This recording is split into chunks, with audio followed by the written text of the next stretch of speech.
Hey everybody, Pismerized here. Yeah, I wanted to make a little video today talking about Pez price guides because these are going to be essential to the hobby. Um, yeah, without a good price guide, I don't know that I would even be collecting Pez, at least not the way that I do, where I'm willing to spend, you know, some significant money on certain dispensers. Yeah, the collection always usually starts a little different. You're collecting maybe current Pez from the grocery store or something. And that's a whole different beast. But if you're going to spend, you know, several hundreds or even thousands on certain Pez dispensers, you really need a price guide to give you some accurate information um, as to how rare certain things are. Um, and then these are published annually by John LaSpina or John LaSpina. I have heard it pronounced both ways. I've never met him, but I've seen him in convention videos and things like that. His guides are excellent. They come out annually, usually in the spring, usually ahead of the biggest convention in the US, which is Pezomania in July. So it usually comes out late spring. You get a new version. I tend to buy mine from Pez Collector's store. That way I get to help out both. Chris Jordan, who runs the store. The store is fabulous for buying stuff like stands and shoes, and you can buy Pez there as well. But you can get the guides there. Um, and yeah, then I can help out both John and the Pez Collector store. I don't buy a new guide every year necessarily. Um, Usually I find that every other year's enough. The prices don't tend to move drastically from year to year. And I mean, you can see this guide is huge now. I think it's something like 350 pages total. Um, so yeah, there's a lot of dispensers in this thing that it's going to cover. And, John's one guy, he can't really probably update every price of every Pez dispenser in there every year. So a lot of them are going to kind of stay stable from year to year. I think even Greg from Aaron Quick's Pez, noticed the phenomenon that, the prices tend to sort of plateau back in the day and kind of stay flat if they don't get updated all the time in the price guide. Just sort of interesting sort of thing to note that some of the prices, they haven't really kept up with inflation over the years per se, but no matter that, I mean, people will pay what they're willing to pay. Anyway, I keep these three versions of the price guide. I have the oldest one here from way back in the day. It was actually done by both John and Michael Edelman. I never really knew who Michael was or if he's still active in the hobby.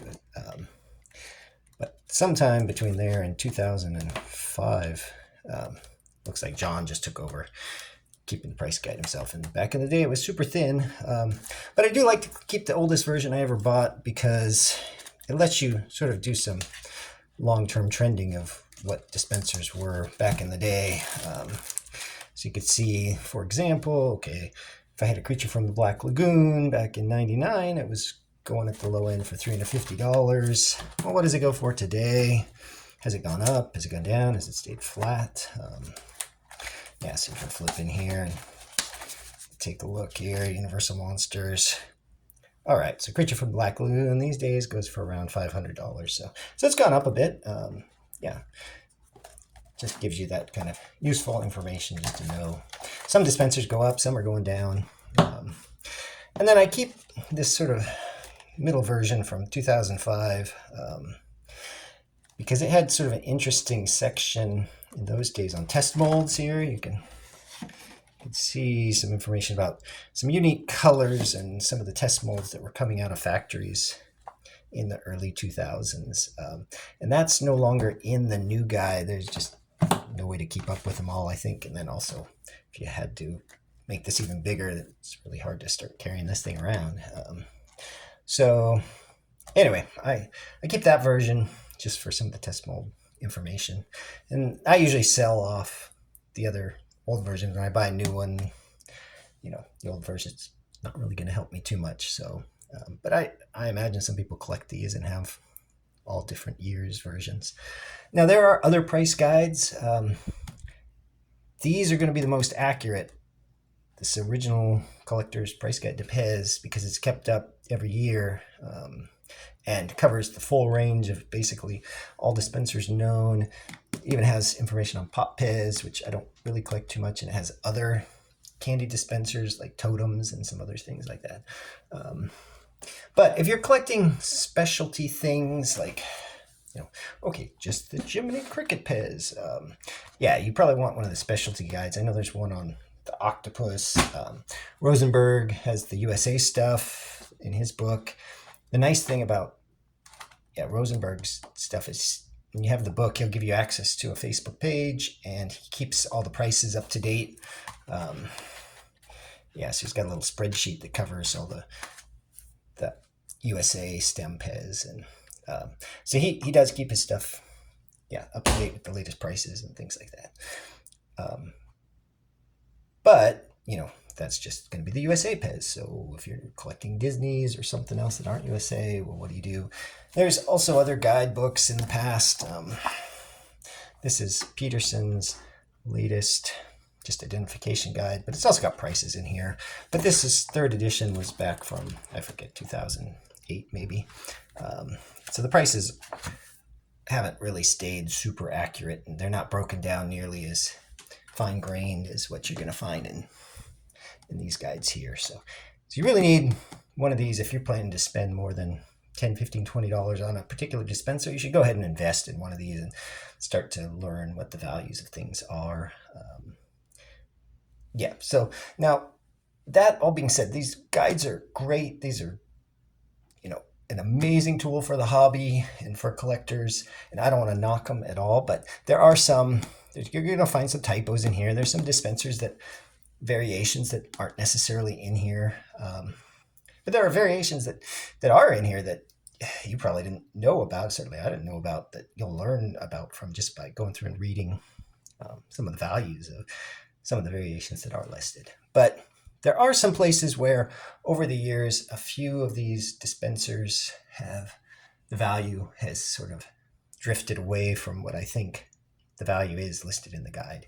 And with a big caveat that this guide, I think that the prices that are in here are probably shooting for the price you'd pay at a convention, right? Where you can pick up the dispenser and really inspect it and test out the springs and make sure it's in pretty good condition. Whereas these are not going to be so much eBay prices, where when you're buying on eBay, something could have hidden damage. You can't see all the parts of it. They didn't pull out the inner spring, or you can't see the bottom or the back or the top. So you're really taking a sort of a risk and a guess when you buy stuff on eBay. And usually there's a lower price built into that so I generally see things on eBay go for 15% or 20% less than what you're going to see on the low side of the prices in this guide. But I did want to point out just a couple as an example where some of the prices in here have drifted significantly what people are currently paying on eBay. And not to be a knock at all, because most of the prices I've found are really pretty darn good and close. And this is a great guide if you watch what things do sell for on eBay. And then another caveat is, some of the variations in here, they're just so rare they don't even come up on eBay. So eBay's not going to help you. This guide is the only way you're going to really get useful information for those super rare things. But let me just look at a couple places where the prices have kind of drifted, just to give you a warning and a heads up and let you do your own research on some prices. But let's see. I think maybe we'll start with one where the price on eBay is, maybe way lower than what you pay versus what's listed in the guide. So here we got a Mr. Ugly down here. So Mr. Ugly, your standard one with feet, olive green. It's going to be listed in here for $60 at the low end. I think that $60 is a bit high for what people would pay for just a regular old footed Mr. Ugly. People tend to have super big armies of those guys, and then sometimes they'll sell those off and they show up on eBay. And I think most people are paying for $30 or less for a footed Mr. Ugly on eBay these days. In fact, if I looked at the last 6 sales, it was like $25, 29, 25, 21, 36, and 19. So certainly, yeah, not really getting up to $60. Let me look at one where it's much higher value than what's in here. Yeah, so let's jump back to Usahana from Hello Kitty. All right, so Usahana in here, it doesn't matter winking or waving, they're kind of the same value. And then there's a typo in here, it's not Usahaba, it should be Usahana. Yeah, so $3 to $4. Yeah, I'd gladly pay $3 to $4. I've been looking for the winking Usahana for over a year, and yeah, nobody's paying $3 to $4. Certainly not on eBay for these things. There's maybe one or two listed on eBay right now, and they want much more than that. If I look at the sort of more recently sold stuff for Usahana was 26 and 23. So you're looking at more like $15 to $25 for yeah, Usahana these days. They were only sold in Japan. Yeah, Japan. So maybe for a while somebody had brought some over and was selling them at conventions or something cheaper, but these days, yeah, they're tough to get. So there's some examples. I could do more examples, but yeah, I don't want to be a knock onto the guide at all. The guide is fabulous. Just make sure you do a little bit of research if you can to double check the values in the guide. But then again, you may not be able to if you're looking at the super rare stuff. So anyway, if you're going to collect, get yourself a guide. You can buy the new one, 2025, but you don't have to have the new one. If you want to get last year's and save a few bucks, I think the new guide cost me $36 at the Piss Collector store, but I think they sell old versions, or you could find older versions on eBay. You don't want to go back too far, though. Yeah, so all right, yeah, get yourself a guide and get out there and collect some Piz.